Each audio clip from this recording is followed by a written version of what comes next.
नाशिक पासून तर नाणद पर्यंत ही वसुंधरा संवर्धनाची आई दिंडी जाती आहे आणि त्यामध्ये रामानंदाचार्यजी नरेंद्राचार्यजी महाराज त्यांनी जो संदेश दिलाय की वसुंधरेला जपलं पाहिजे आणि मग त्याच्यासाठी वृक्षारोपणाचं काम हे सगळेजण करताय आणि गावागावातून गावकरी पण सहभागी होतात. 2-5 किलोमीटर त्यांच्या बरोबर चालतायत. पण खर तर नरेंद्राचार्यजी यांच्या माध्यमातून सगळ्यात महत् कार्य म्हणजे हे शरीर ज्या वेळेतून याच्यातून आत्मा निघून जातो तरी पण त्या शरीराचा उपयोग झाला पाहिजे. नुसतं त्याचं दफन किंवा अग्निडागानं ते शरीर संपलं नाही पाहिजे.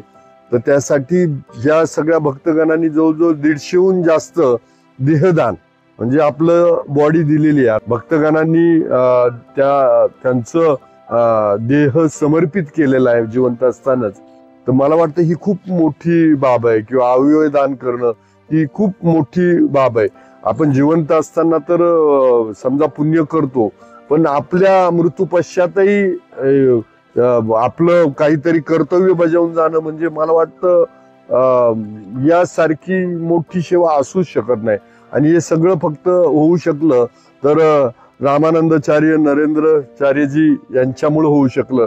आणि आज मला वाटतं एवढं मोठं भक्तगण इथे येत आहे. खरं तर मला सपत्नीक वृक्षारोपणाचा मान दिला. हा वटवृक्ष आहे. मला माहिती आहे की त्याच्या शाखा मोठ्या होणार आहेत, त्याची मुळं मोठी होणार आहेत. जसं नरेंद्राचार्यजींचं आतापर्यंत त्यांच्या कार्याचा वटवृक्षच झाला ह्या विश्वामध्ये.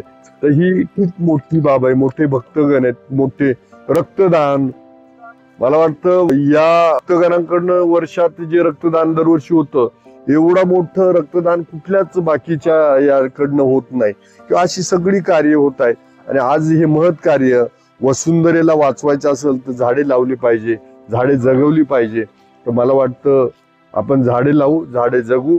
आजच्या दिवशी हा संदेश माझ्याकडनं आपल्या सर्वांना आणि नरेंद्राचार्यजींकडनं पण हा संदेश, त्यांच्या भक्तगणांकडनं सर्व संदेश हा घेऊया. धन्यवाद.